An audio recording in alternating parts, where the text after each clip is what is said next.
Halo teman-teman semua, perkenalkan kami dari kelompok 4C, jurusan Manajemen Pertanian Lahan Kering, program studi pengelolaan agribisnis dari Universitas Politeknik Pertanian Lahan Kering, akan mempresentasikan hasil diskusi kami tentang pengemasan dan pelabelan produk beras organik.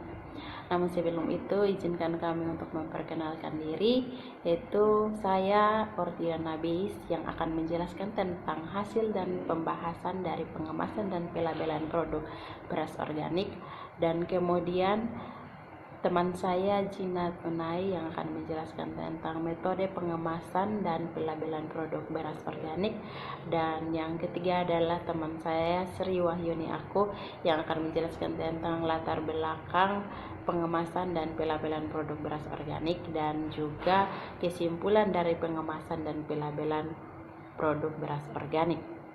Pengemasan dan pelabelan produk beras organik. Latar belakang. Menurut Coulter dan Keller bahwa pengemasan adalah kegiatan merancang dan memproduksi wadah atau bungkus sebagai sebuah produk. Pengemasan suatu produk biasanya dilakukan oleh produsen untuk dapat membuat minat konsumen terhadap pembelian barang. Produsen berusaha memberikan kesan yang baik pada kemasan produknya dan menciptakan model kemasan baru yang berbeda dengan sebelumnya, yang memproduksi produk-produk sejenis dalam pasar yang sama. Antonim 2018 bertujuan untuk meningkatkan produktivitas, inovatif pengemasan dan pemasaran. Fungsi utama dari kemasan adalah untuk menjaga produk, namun sekarang kemasan menjadi faktor yang paling cukup penting sebagai alat pemasaran. Berikutnya adalah metode yang digunakan dalam pengemasan dan pelabelan produk. Yang pertama adalah client brief. Dalam tahap awal, penulis menerima brief yang diberi oleh klien, dan di dalam brief tersebut berisi mengenai apa saja yang diinginkan oleh klien dalam pengemasan dan logo produk. Misalnya, bentuk kemasan dan warna kemasan pada produk.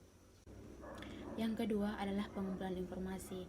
Dalam pengumpulan informasi dilakukan beberapa metode yang digunakan untuk mengatasi masalah dalam pengemasan dan pelabelan produk. Yang pertama adalah observasi.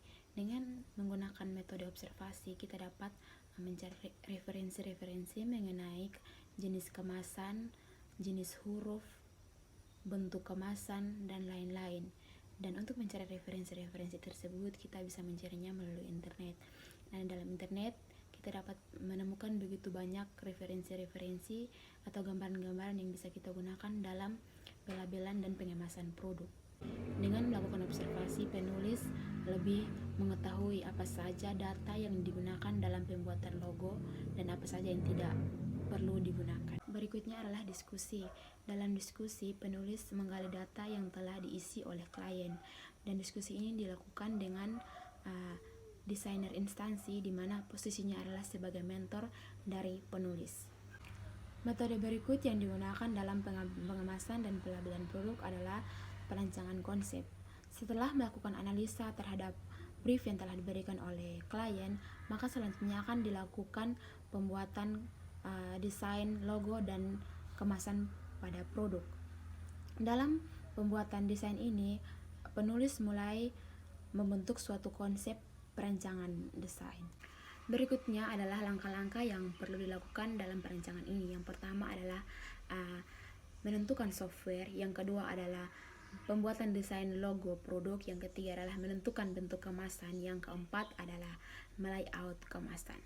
Metode yang terakhir adalah final design. Final design ini merupakan tahap terakhir dari semua proses pembuatan desain logo dan kemasan, dan sudah mengalami perbaikan dan sudah sesuai dengan apa yang diinginkan oleh klien.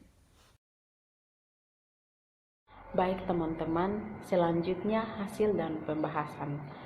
Pengemasan merupakan salah satu cara untuk melindungi atau mengawetkan produk pangan maupun non-pangan. Kemasan adalah suatu wadah atau tempat yang digunakan untuk mengemas suatu produk yang dilengkapi dengan label atau keterangan-keterangan termasuk beberapa manfaat dari isi kemasan. Pengemasan mempunyai peranannya dan fungsi yang penting dalam menunjang distribusi produk, terutama yang mudah mengalami kerusakan. Sedangkan label merupakan identitas dari suatu produk. Dengan adanya label, konsumen akan mampu membedakan antara produk yang satu dengan produk yang lainnya. Labeling adalah upaya memberi label berupa informasi singkat mengenai produk tersebut. Syarat dan ketentuan kemasan yang baik terbagi atas dua, yaitu dalam hal perlindungan dan yang kedua adalah dalam hal promosi. Dalam hal perlindungan itu terdapat 4 syarat, yaitu yang pertama, memiliki kemampuan untuk melindungi isi dari produk dari risiko kerusakan. Dan yang kedua adalah memiliki kemampuan untuk mencegah isi dari produk dari pencemaran. Dan yang ketiga adalah memiliki kemampuan atau daya membungkus yang baik agar mempermudah dalam penanganan saat proses distribusi dilakukan. Dan yang terakhir adalah mempunyai bentuk dan ukuran sesuai dengan norma atau dengan standar. Nah, yang kedua adalah dalam hal promosi. Dalam hal promosi, syarat yang pertama adalah menggunakan cat warna yang membuat produk berkesan mewah dan menarik perhatian para konsumen. Dan yang kedua adalah memberikan kesan bahwa produk adalah produk yang bermutu dan mahal. Dan yang ketiga adalah desain wadahnya tidak sulit atau mempermudah pemakainya. Yang terakhir adalah desain wadahnya mutakhir dan selalu mengikuti perkembangan dunia atau perkembangan zaman. Nah, adapun syarat-syarat yang ditentukan oleh pemerintah tentang label kemasan beras, yaitu yang pertama, merek dari kemasan beras, yang kedua, jenis barang, yang ketiga, campuran varietas beras atau komposisi beras, yang ketiga adalah berat atau isi bersih, yang keempat adalah tanggal pengemasan, yang kelima adalah nama dan alamat pengemasan beras atau importir beras. Berikutnya yaitu kemasan suatu produk biasanya tidak hanya satu, tetapi berlapis karena kemasan dibuat dengan tujuan yang berbeda. Adapun kemasan yang terdiri dari kemasan dasar atau primer package, yaitu bungkusan produk yang langsung terkontaminasi langsung terhadap produk. Yang kedua adalah kemasan tambahan atau secondary package, yaitu bahan yang melindungi kemasan dasar yang biasanya dibuat lebih menarik dengan desain yang beragam. Dan yang terakhir adalah kemasan pengiriman atau shipping package, yaitu kemasan yang diperlukan untuk penyimpanan dan pengiriman.